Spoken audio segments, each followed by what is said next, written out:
Mr. Popper's Penguins, Chapter 14. Mr. Greenbaum. "Look here," said Mr. Popper at breakfast one morning. "It says here in the Morning Chronicle that Mr. Greenbaum, the owner of the Palace Theater, is in town. He's got a string of theaters all over the country. So I guess we had better go down and see him." That evening, it was Saturday, the 29th of January. The Popper family and their 12 trained penguins, 2 of them carrying flags in their beaks, left the house to find the Palace Theater. The penguins were now so well trained that Mr. Popper decided that it was not necessary to keep them on leashes. Indeed, they walked to the bus line very nicely in the following line of march: Mr. Popper, Greta, Captain Cook, Columbus, Victoria, Mrs. Popper, Nelson, Jenny, Magdalene, Adriana, Bill Popper, Janie Popper, Scott, Isabella, Ferdinand, and Louisa.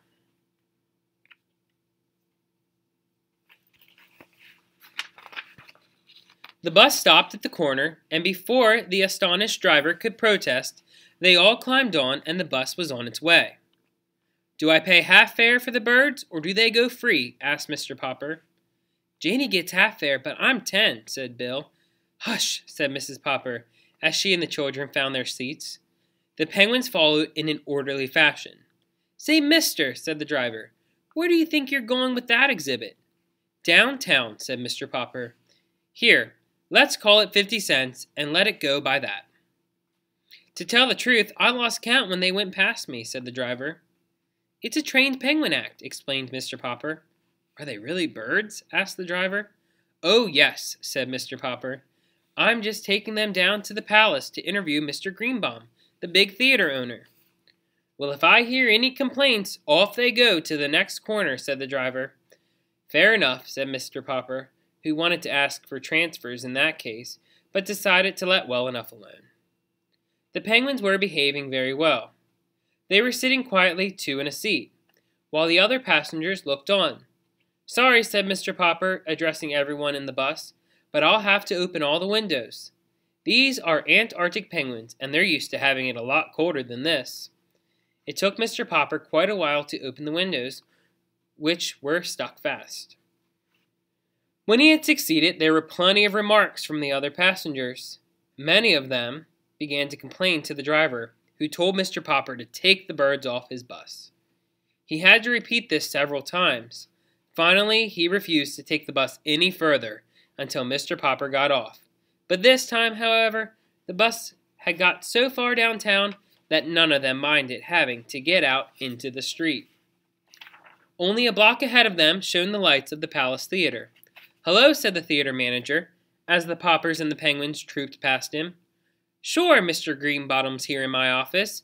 You know, I've heard about these birds of yours, but I didn't really believe it. Mr. Greenbaum, meet the Popper penguins." "I'll be leaving you. I've got to go backstage." The penguins, now standing politely in 2 rows of 6 each, looked curiously at Mr. Greenbaum. Their 24 white circle eyes were very solemn. "All you people crowding around the door, go back where you belong," said Mr. Greenbaum. "This is a private conference." Then he got up and shut the door. The Poppers sat down while Mr. Greenbaum walked up and down the double row of penguins, looking each over. "It looks like an act," he said. "Oh, it's an act all right," said Mr. Popper.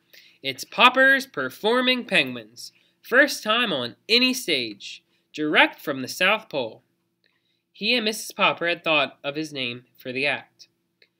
"Couldn't we call them Popper's Pink-Toed Penguins?" asked Mr. Greenbaum. Mr. Popper thought for a moment. "No," he said, "I'm afraid we couldn't.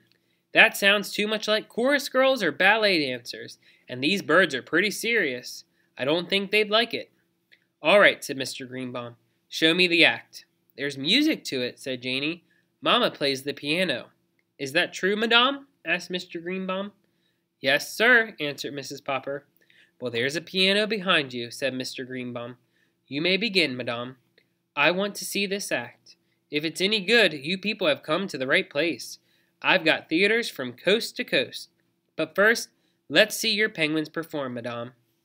"We'd Better move the furniture first, said Bill.